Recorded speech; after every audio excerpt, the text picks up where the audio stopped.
Hi everyone. చూసారు కదా, Balapur గణేష్కి visit అవుతున్నాము. ఆ లైటింగ్, ఆ థీమ్ అంతా అసలు ఎంట్రన్స్ రాకముందు నుంచే ఆ జోర్దార్ సెలబ్రేషన్స్ అస్సలు అబ్బబ్బబ్బబ్బా మామూలుగా లేదు. చించేశారనుకో అలా బండి పార్క్ చేసి నడుచుకుంటూ వెళ్తున్నాము. చూసేసరికి ఎటు చూసినా స్టాల్సే కనపడుతున్నాయి మనకి.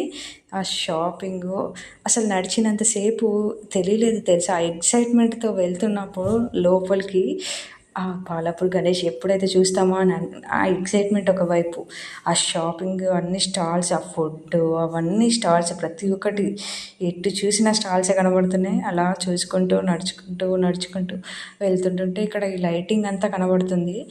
అరే ఈ అంబ్రెల్లాలు బాగున్నాయి అబ్బా అనుకున్నా.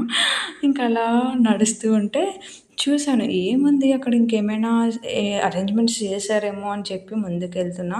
చూసేసరికి ఏం లేదు. అప్పుడు అర్థమైంది, ఓకే అడ్వర్టైజ్ చేసుకుంటున్నారని. ఇంకా అలా ముందుకు నడుచుకుంటూ వెళ్ళిపోతున్నాము. అంత రష్ ఏం లేదు నేను వెళ్ళిన టైంలో అయితే.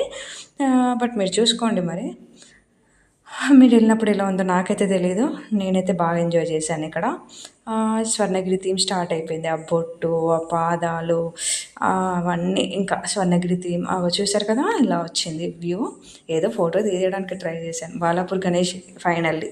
ఇక్కడ ఏంటంటే ఇంత క్రౌడ్ ఇట్లా స్ట్రక్ అయిపోయారు అని చెప్పి అనుకున్నాను.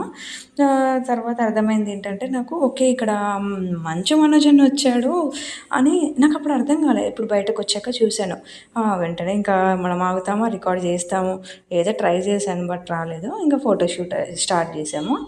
అట్లా ఫొటోస్, ఫ్యామిలీ ఫొటోస్ అన్నీ దిగేసి నెక్స్ట్ ఇంకా కంటిన్యూ చేయాలి కదా. ఇంకా అట్లా మనోజన్తో అయితే నేను ఫోటో తీయడానికి ట్రై చేశాను. అది కూడా వర్కౌట్ అవ్వలేదు. ఏదో ర్యాండమ్గా కొన్ని పిక్స్ పెట్టాను. ఫైనల్లీ బాలాపూర్ గణేష్, జై గణేష్.